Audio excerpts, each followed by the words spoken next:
तो तू ऐसे पंचेंद्री की पर्याय में आया है कि वहां के दुख को समझ सकता है। तो काल अनंत निगोध मजार बीत्यो एकेंद्रिय तन धार। अब अपने आप में आप निर्णय करो, ज्ञान में निर्णय करो कि अगर मुझे पुनः एकेंद्री की पर्याय प्राप्त हो गई तो फिर मेरा जीवन कैसा हो जाएगा। इसलिए ये संकल्प जगाओ कि मैं अब वहां पुनः नहीं जाना चाहता।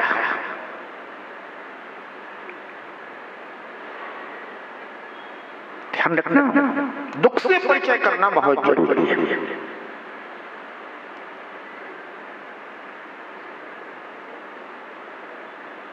एक श्वास में 8-10 बार जन्म्यो मरियो भरियो दुख भार। एक श्वास में मात्र में कितने बार जन्म मरण हो जाता था? वह 18 बार जन्म मरण होता था। और एक शरीर के अनंत जीव स्वामी होते थे। यहां तो अपना अपना शरीर मिला, अपने अपने शरीर में सब जीव अपने अपने में व्यवस्थित हैं। पर निगोध में क्या था? एक शरीर के अनंत जीव स्वामी। एक साथ सांस लेना,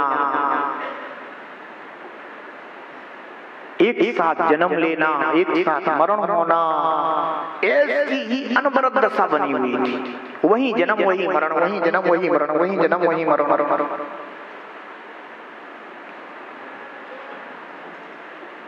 ऐसा करते करते कितना समय व्यतीत हो गया?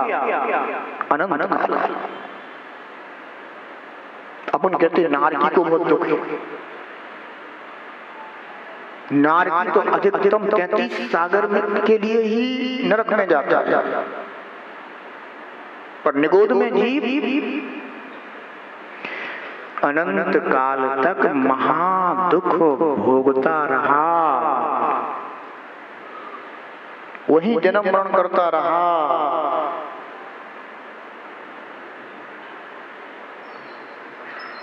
इसलिए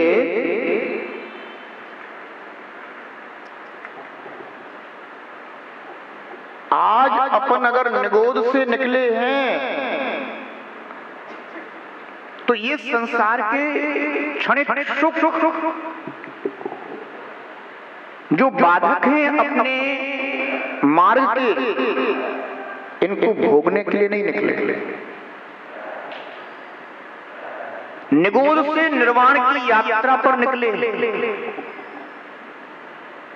किसके लिए निकले हैं? निगोध से निर्वाण की यात्रा, दुख से सुख की यात्रा पर निकले। या यूं कहें कि अनंत दुख से अनंत सुख की यात्रा पर निकले। और वह अनंत सुख की जो यात्रा है उसका प्रारंभ वो इसी मनुष्य पर्याय से होता है।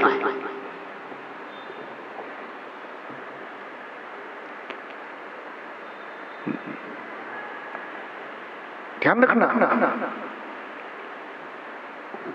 निगोदिया जीव दो प्रकार के होते हैं, एक नित्य निगोदिया और दूसरे इतर निगोदिया जीव।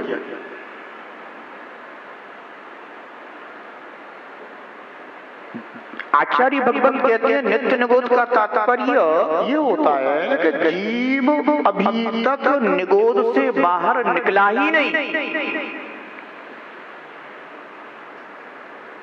और एक आचार्य की मान्यता ऐसी है, वो कहते हैं कि कभी निकलेगा भी नहीं। और दूसरे आचार्य की ऐसी मान्यता है, इस विषय में दो आचार्यों की दो मान्यताएं हैं। एक आचार्य कहते हैं कि वह अभी तक निकला तो नहीं है पर वह वहां से निकल सकता है, और वहां से निकलकर फिर इस व्यवहार राशि में आता है।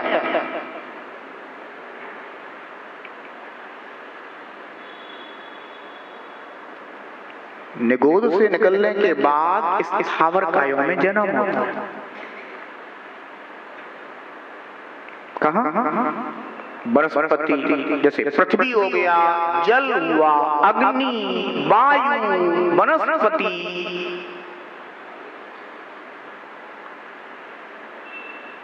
ये अपन सबकी अवस्था है, अतीत है ये। पृथ्वी, जल, अग्नि, वायु, वनस्पति, ऐसे इस स्थावरों में भी यह जीव अनंत काल तक दुखी होता रहता है। अज्ञानी का ज्ञानी रहा है, ज्ञान तो होता नहीं इन पर्यायों में। बस यही है कसाय की मंदता से जीव का कुछ ऐसा कर्म बन जाता है कि वह आगामी पर्यायों में आ जाता है। तो ऐसे पृथ्वी काय आदि में इस जीव ने जन्म मरण किया, यहाँ के दुख भोगे। अब आप क्या समझते हैं जीवों के लिए कितनी वेदना होती है?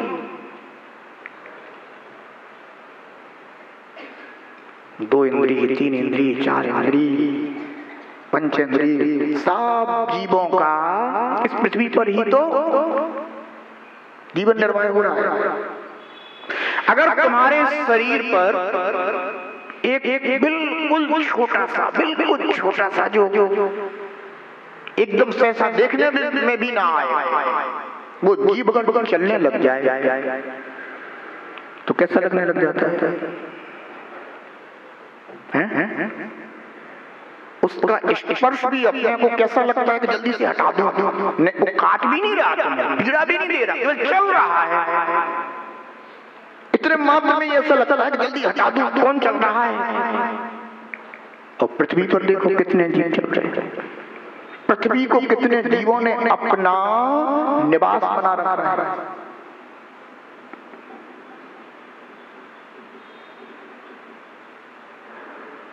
कुछ जीव पृथ्वी के ऊपर निवास किए हुए हैं और कुछ जीवों ने पृथ्वी के अंदर अपने निवास स्थान बना रखे हैं।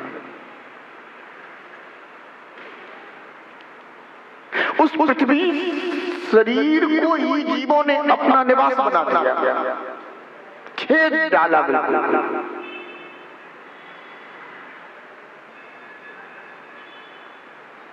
कितनी पीड़ा है। कोई भी कार्य करना है, अपन ने पृथ्वी को खोद दिया। आखिर जीव को कितना दुख पहुंचा होगा। अपने को तो शरीर में अगर कोई थोड़ा सा कुछ भी कर दे तो चीख उठती, वो चीख नहीं सकता जी। कर्म फल चेतना है, कर्म के फलों का मात्र अनुभव कर सकता है। भोग रहा है, दुख कष्ट पीड़ा भोग रहा है। जल जीव दुख कष्ट पीड़ा भोग रहा है, जीवन निर्वाह नहीं होता। ये जीव तो जीवन निर्वाह के साधन बने हुए हैं। पृथ्वी, जल, अग्नि, वायु, वनस्पति के पांचों स्थावर जीव पंचेंद्रिय आदि जीवों के लिए तो जीवन निर्वाह के साधन है।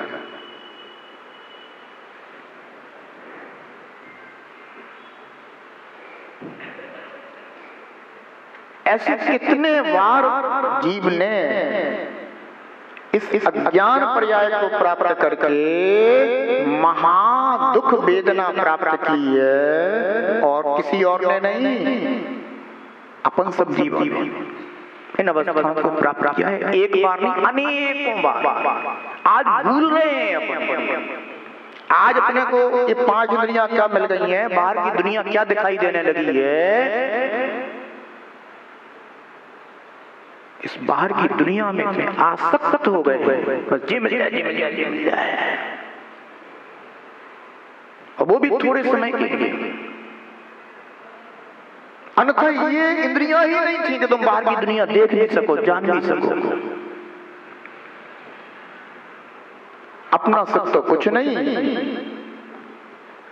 दूसरे जीवों के निर्वाह के साधन बने बने थे।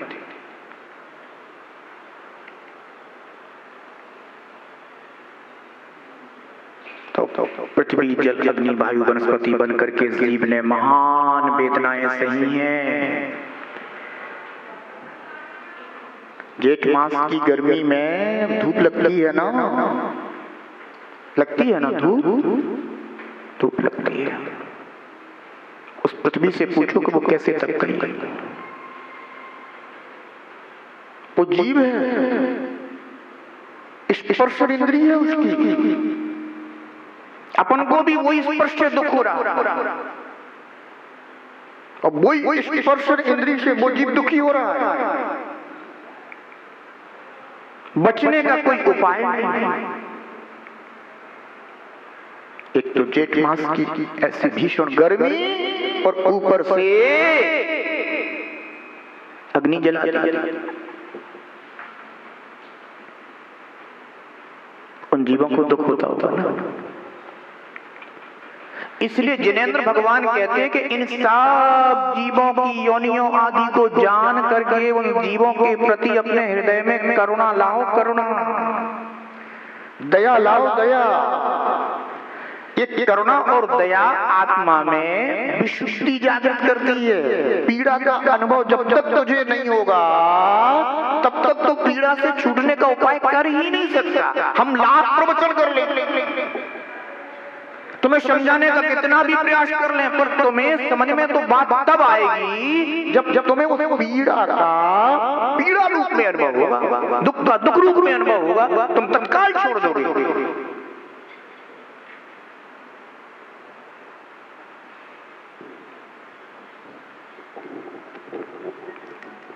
इसलिए आचार्य भगवान ने बोधि दुर्लभ भावना में इन सब योनियों का कथन किया कि ये सब कहानी सुन लो, जिससे कि परिणाम ऐसे बन जाए कि मुझे नहीं जाना अभी यहाँ, मैं तो वो उपाय करूंगा जिससे यहाँ ना जाना पड़े।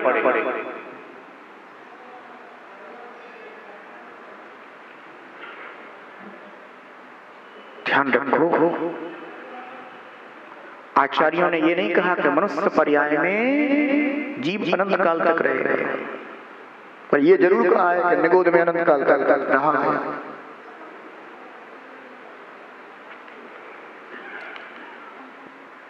फिर कुछ पुण्य योग जगा कि इस जीव को त्रस्त पर्याय की प्राप्ति हुई। दुर्लभ लई ज्यों चिंतामणि, त्यों पर्याय लई त्रस्तनि। आप लोगों ने चिंतामणि रत्न के विषय में सुना है कि नहीं सुना? सुना है? देखा कितने लोगों ने?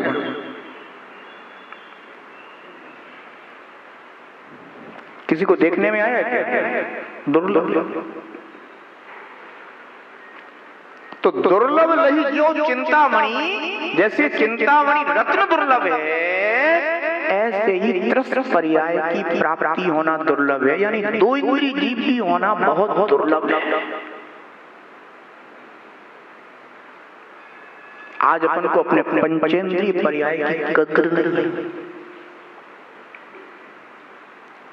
और वहां देखो कि दो इंद्रिय की पर्याय भी जीव के लिए चिंतामणि रत्न की तरह दुर्लभ है, वो प्राप्ति मुश्किल है।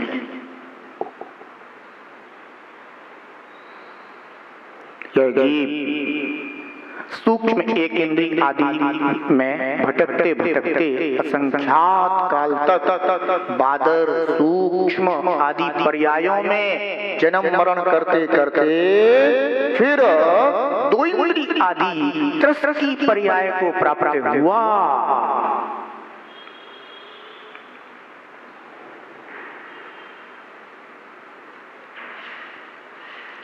दो इंद्री की पर्याय अपन को तो बहुत तुच्छ लगती है, पर वो कितनी कठिनाई से प्राप्त हुई है ये अपने ज्ञान में नहीं आ पा रहा। सामान्य बात नहीं है दो इंद्री की पर्याय प्राप्त हो जाए, इसमें भी अनंतों काल गुजर गए। कितना काल गुजर गया? अनंत काल, अनंत पर्याय गुजर गई, तब जाकर के यह जीव दो इंद्री की पर्याय को प्राप्त होगा। अब दो इंद्री की पर्याय में कषाय की कुछ मंदता आदि का योग बन जाए तो तीन इंद्रिय आदि पर्याय को, और फिर कोई दो इंद्रिय की कोई एक ही तो पर्याय है नहीं कि दो इंद्रिय जीवों की कोई एक पर्याय होगी तो एक पर्याय प्राप्त करी, अब आगे तीसरी इंद्रिय तीन इंद्रिय की पर्याय प्राप्त हो जाएगी। न जाने कितने प्रकार के तो दो इंद्रिय की पर्याय हैं।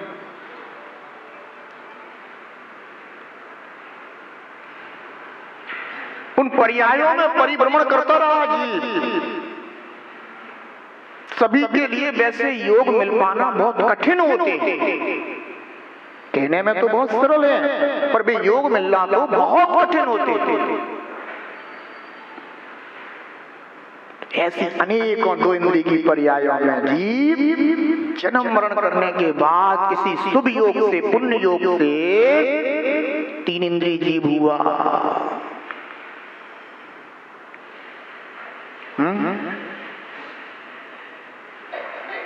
केंचुआ दो इंद्रिय जीव होता है। बरसात के दिनों में जरा विशेष रूप से दिखाई देने लग जाते हैं, और जब उस जिंदा केंचुए में चारों ओर से चींटियां लग जाती हैं तब उसकी वेदना देखो कैसे तड़पता है वो, और अपन पंचेंद्रिय होकर के भी उस जीव की रक्षा नहीं कर पाता, बचा नहीं पाता।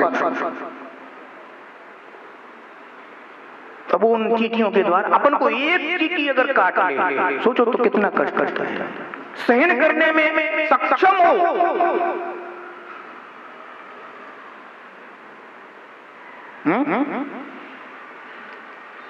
और सक्षम होने के बाद भी तिलमिला उठते हो, और वो जिस पर सैकड़ों चींटियां लगी, कितनी पीड़ा होती है इस चीज को दो इंद्रिय की पर्याय।